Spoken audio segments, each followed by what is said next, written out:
Hello everyone, I'm Dilmurat again, and this is cctv.com English Classroom. And today we're going to learn some alphabetical chart and new words. Assalamu alaikum dostlar, ben Dilmurat Muallim. Biz yana yüz görüşdük. Aldın saat derslerimizde biz İngiliz tilideki 48 tavuşun nait inç öğrengen. Bugün biz hem de naiti nurgun yeni sözlüklerini şu İngiliz tilideki 26 harf tüm teşkil tapkan ilpe cedvel tertibi boyunca naiti kızıkarlılık, besimsiz ve kuşal öğrenimiz. H bağlı olan sözler çıkar mı çıkmaz mı? Çıkmadı. Hem de ben degendim bu H'den asas kokılışı köpünçe havalarda herkes xiyemez. Belki ayadan başlangan hand. Adamın nemsiydi kulu. Hand. Okay. Mamo şoğul telaffuz bilen başlandı. Head. Adamın beşi, baş degenini gösterdi. Ondan sonra geldi yeni harf I. Qarab bakaylı, əməli yaxşı gördüğün muzqaymaq. Ice cream deyimiz. I bilen başlanğan bir sözdür bu. Ice cream. Ne bo'ldi? Muzqaymaq deganni gösterdi.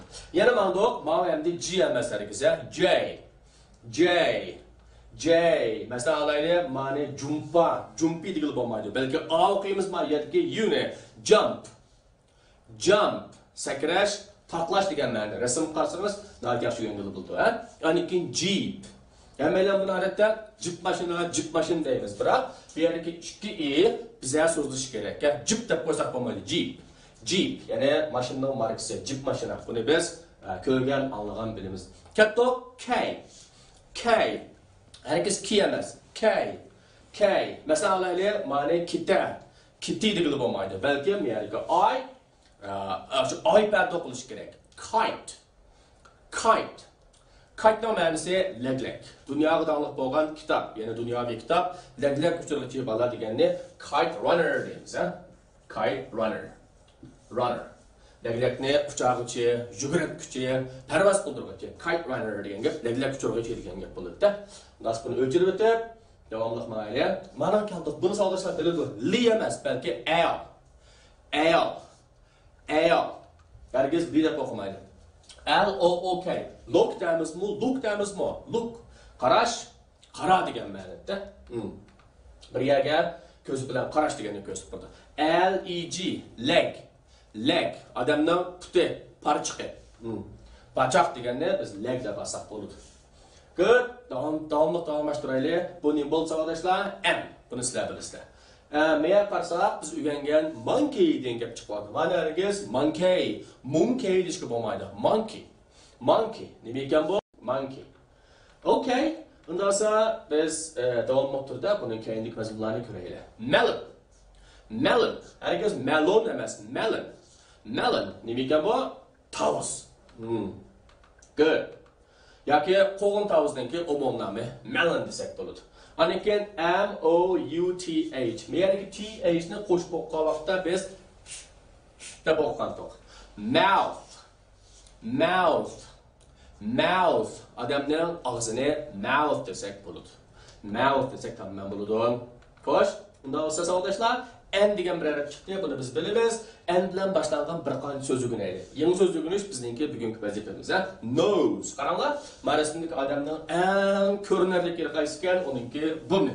Demak, burun nima deydi ekanmiz? Nose. Va S-ni herkes S deb o'qimaymiz, balki Z deb o'qisak bo'ldi. Nose.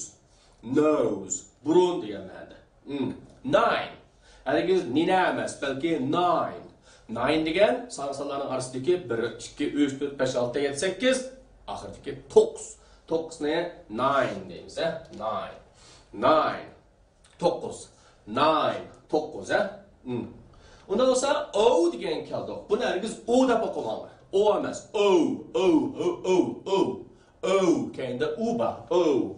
Masalan, orange. Ma'ni orange demaymiz. Orange. Bu apelsin yoki apelsin rang degan ma'noda keldi. Good. Yana bormi-da? Biz keldik, P. Herkes ma'lumda P emas. P deganimiz tovush chiqib qoldi. Ma'lum endi arab. Buning cho'ng tikilishi berildi. Hamsa P bilan boshlangan so'zning birini ko'rib boqaylik. Ma'lum panda emas, balki panda. Nima? Bizning davlat go'har hayvon mushukni ko'rsatdi. Mushukni der ekanmiz? Panda. Panda. Demak, bu yerda yana bir p bilan boshlangan so'z chiqdi. Bu yerga i bilan eshikisi i to'sib o'qiladi. Peach. Shaptol yoki to'g'ach degan ma'noda. Okay. Uning keyin P-E-A-R. Endi bu yerdagi i bilan a o'qilishi bayatanga o'xshamaydi. Peter deyishga bo'lmaydi, balki air. Payer degan nima ekan? Dashbit. Naiti yishlik obdan mevlar chiqadi. Biz darsimizni davom etaylik. Nima balla bu? Q harfi, Q harfi. Cho'ng kichik yozilishi bizga berildi. Endi Q bilan boshlangan queen degan gap chiqdi. Queen. Xonish degan gap. Xonish yoki ayol podsho degan ma'nosi bor. Queen deganni savodashlar bilmas bo'ladi. Good. Endi keldik R. Ma'nolariga read ma'nolar. Balki harf sifatida u R. Das qarab baqaylik. Bu yerda nihoyat omaq bir hayvon chiqyapti. Bunda o'qiymiz rabbitmi? Faraz qilaman. Nima? Rabbit. Ana keyin diqqatlan nuqta ingliz tilida va o'zbek qaydlangan ikki dona uzuk tabishdan keyin talaffuz jihatdan ko'pincha ahvollarda bir qitim talaffuz qilsa bo'ladi. Yoki bu yerda inchik tushundirsak ikki dona b bor. Biroq ikki b-ni qaydlab talaffuz qilmaymiz. Ikkisini birga o'qisak bo'ldi. Rabbit. Hargiz rabbit deyishga bo'lmaydi. Rabbit. Nima? Toshqan. And then rat. Qanday rang? Qizil rang. Unda qaraylik. Bizningki S harfi keldik. Mavamda C emas, balki S harfi. Masalan, school. Nima? Maktab degan gap. Hargiz school emas, balki school, maktab. Nihoyatda chiroyli bir meva chiqyapti-da.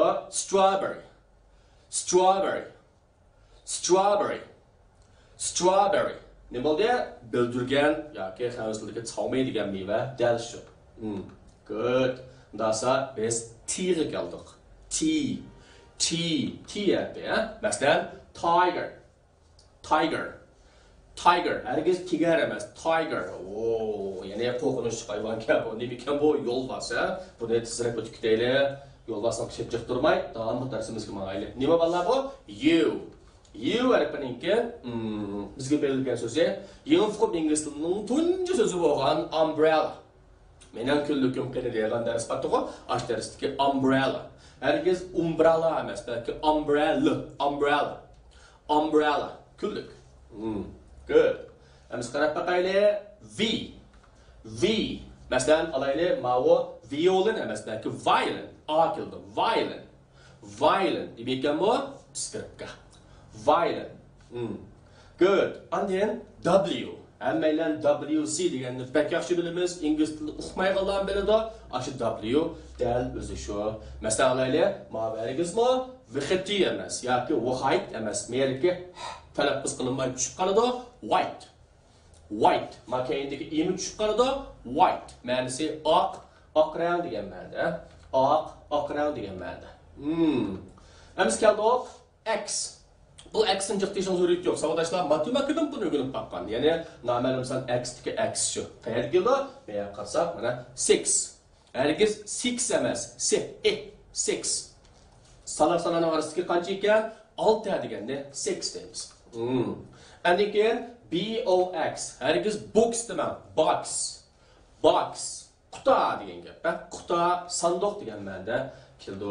Okay, bizningki Y so'zimiz chiqdi. Ma'lumda X, Y deki Y shu. Matematikadan chiqib baqqan narsa. Masalan, yellow. Bu Y'ni herkes yellow deyishga bo'lmaydi. Ma'vu Y deb o'qiladi bu yerda. Yellow. Qanday ham seriq rang deganni ko'rsatdi. Yellow. Good. Eng oxirgi harf Z yoki bo'lmasa Z. Buni biz bilamiz. Bunga oid hamsa qanday gaplarni badi. Z O. Ishga qanday bo'ldi? U o'qiladi. Zoo. Hayvanotlar partisi. Dongular degan narsa. Okay.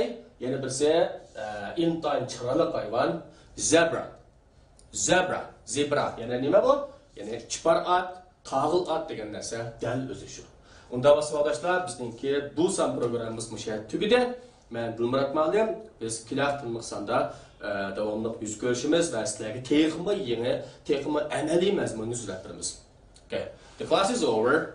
I am Dilmurat, and I hope we'll see you soon. Okay. Goodbye.